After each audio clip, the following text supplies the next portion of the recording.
So when they traded Gretzky in 1988 from the Oilers to the Kings, he's the... Sold. Didn't trade, sold. Sold, thank you very much. Mm-hmm. When they sold him to the Kings in 1988, he's the son of Edmonton. He's basically the founding father of the province of Alberta at this point in time. He's done so many things for the city. And so, here's a conspiracy theory. The NHL said, we want to grow hockey. We need more money. Well, where's more money? Down south. There's a lot of people. Look at Atlanta, one of the biggest markets in the world. They don't know about hockey, so let's bring hockey down there. No, Atlanta was over a decade away at this point in time. But we will make you a deal. If you are willing to trade Gretzky, we'll pay you X amount of dollars. You find whoever you want to make the deal with, make the deal. You can have dollars. You can have signing bonuses, massage tables, draft picks, anything you want, buses, planes, put it in there. We'll pay you, make the deal, and then at a future point in time, when you need it most, we will help you out in a way that you will never believe. Okay, they make the deal. They sold Gretzky the summer of 1988 for Jimmy Carson, Martin Jelena, Martin McSorley went with them as well, and then Steve Krushelnytsky with a bunch of draft picks and $15 million cash, which what's that got to be in today's value? 60 million, 70 million? At least. 100? Yeah. 80? It's a lot of cash. So they sell him. And then LA Kings season tickets go through the roof. It's dressed like a seat night in 1988. 1989, you can't buy your way into the building. The LA Forum, I think the Los Angeles Forum is what it was called. Yep. Place was buzzing. Mm-hmm. They ended up going. I still have a Sports Illustrated cover of Magic Johnson and Wayne Gretzky saying, "Great move, Gretz." I love the photo shoot of when he was on the beach in the Speedo with just his skates and his crotch exposed, and he's got a puck covering up his dong. That was a good one. Remember that one? Yeah, they did one with Janet as well in gear. Yeah, she was a good-looking girl back then. She still got it. Still got it. Still is. A little mileage under the odometer, but not a bad-looking gal. By the way, shout out to Demi Moore, who got her Oscar nomination for The Substance. My wife and I watched that over the weekend. Talk about a 60-year-old who's still looking fantastic. I don't know who that is. Demi Moore? No. Demi Moore. We'll get back to this in a second. I need to finish this tinfoil hat theory for you. So they sell Gretzky to the Kings, and then Southern hockey's growing.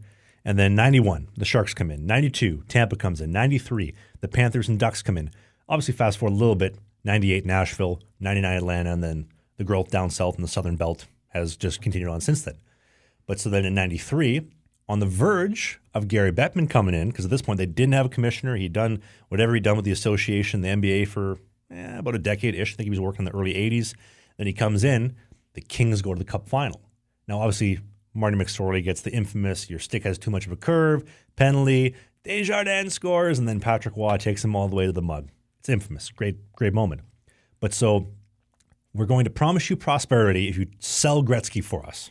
Now, Peter Pocklington, who I know your father boycotted because he said, you sold our son, we're not going to drink Beatrice milk anymore? No, he was the owner of Palm Dairies, and so our family switched to Lucerne. Because you guys were an Alberta family at this point in time. So, and I remember them they'd have cranes, and they'd hang a dummy doll of Peter Pocklington with his name on it, and they'd have it all, like he was the most hated man in the city. He was. Right? Yeah. So fast forward, 1998, Pocklington is threatening to relocate the team. I'm running out of money. He sells the team in 98, files bankruptcy that following year, is charged for fraud in the bankruptcy in 1999. He ended up spending, I think, 4 years under house arrest. A little bit of a sketchy guy, if we're going to look at it at face value. Again, this is from the fake news, the mainstream media, but probably not the best guy if he's selling Wayne Gretzky. He shouldn't be doing that. His business partner in the transaction, Bruce McNall, owner of the Kings, he also did 4 years in jail for fraud. So you got those two guys coming together. Fast forward, this is where the tinfoil hat conspiracy theory gets really, really good.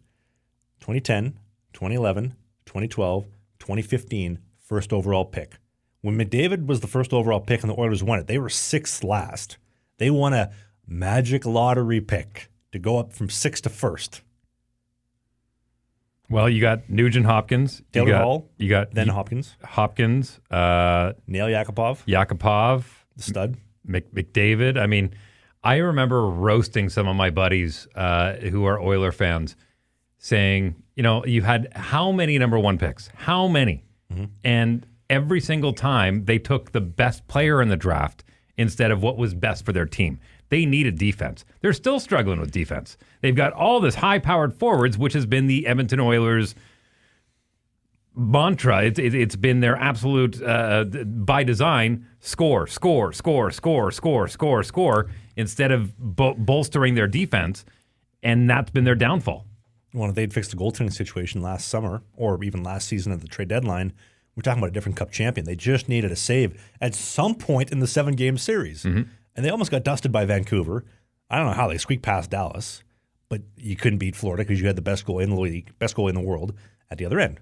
So what do? You just load up on a defenseman and leave the current guy in net who's got a great haircut and a great stash but can't stop a puck or a dump in. Right. I like Stuart Skinner, by the way, but I don't think he's the man for the job.